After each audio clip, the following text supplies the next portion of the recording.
On n'oubliera pas. Nous n'oublierons jamais. La crise sanitaire soulève les dysfonctionnements que les plus perspicaces d'entre nous dénoncent depuis des années.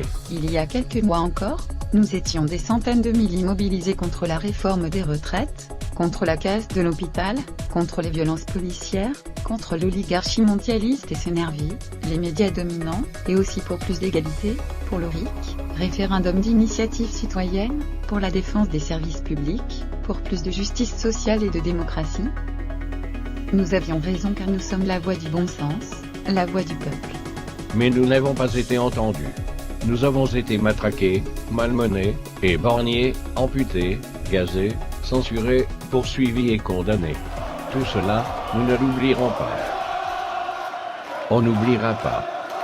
Et moins encore ce qui suit, on n'oubliera pas les mensonges d'Agnès Buzyn, alors ministre de la Santé, de Jérôme Salomon, directeur général de la Santé, d'Olivier Véran, ministre de la Santé, de Sibeth Ndiaye, porte-parole du gouvernement, d'Édouard Philippe, Premier ministre, et du président de la République.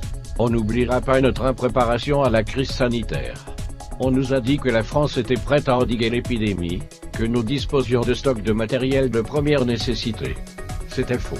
On n'oubliera pas que nos soignants ont affronté le virus sans masque, sans blouse, sans visière. Nombreux et nombreux ont été contaminés. Plusieurs en sont morts.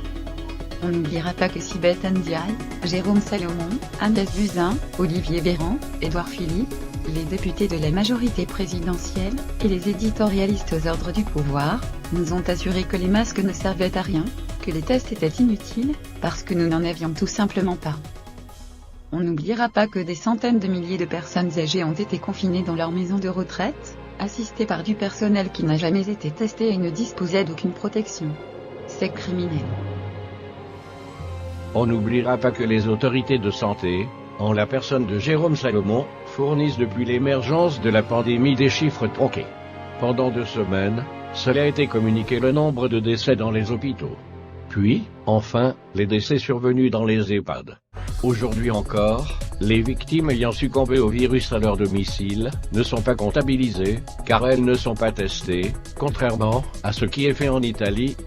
Nous n'oublierons pas que nous détenons peut-être le record d'Europe du nombre de décès dus au Covid-19. On n'oubliera pas que la France a été le dernier pays d'Europe à contrôler les arrivées en provenance des zones à risque. On n'oubliera pas que c'est la France d'en bas, celle des caissières, des chauffeurs routiers, des éboueurs, des pompiers, des soignantes, des agriculteurs, qui tient à bout de bras la survie économique et alimentaire du pays. On n'oubliera pas que les nantis, les riches, les bobos, ont fui les grandes métropoles pour se confiner dans leurs résidences secondaires. On n'oubliera pas qu'une caissière, qu'un routier, qu'un éboueur, mal payés, ont plus d'utilité sociale que la plupart des cadres supérieurs, et des professions libérales surpayées. On n'oubliera pas que l'Union européenne apparaît telle qu'elle est, faible avec les puissants et impuissante pour sauver les faibles face aux crises d'ampleur. On n'oubliera pas que l'Europe est la zone qui paye le plus lourd tribut à la pandémie, quand d'autres, la Corée du Sud, le Japon, Taïwan, le Vietnam, l'ont endigué. On n'oubliera pas le maintien du premier tour des élections municipales, qui n'avait aucun sens politique, et risquait d'accélérer l'infection généralisée de la population. On n'oubliera pas que nos dirigeants n'ont pas su prendre la seule mesure indispensable, mobiliser les Françaises et les Français à la confection de masques, premier rempart à la propagation d'un virus mortel. L'épidémie n'aurait sans doute pas été déjouée, mais elle aurait été probablement ralentie. On n'oubliera pas que pour reconstruire le monde d'après, il faut impérativement se débarrasser des hommes et femmes qui dirigent le monde actuel.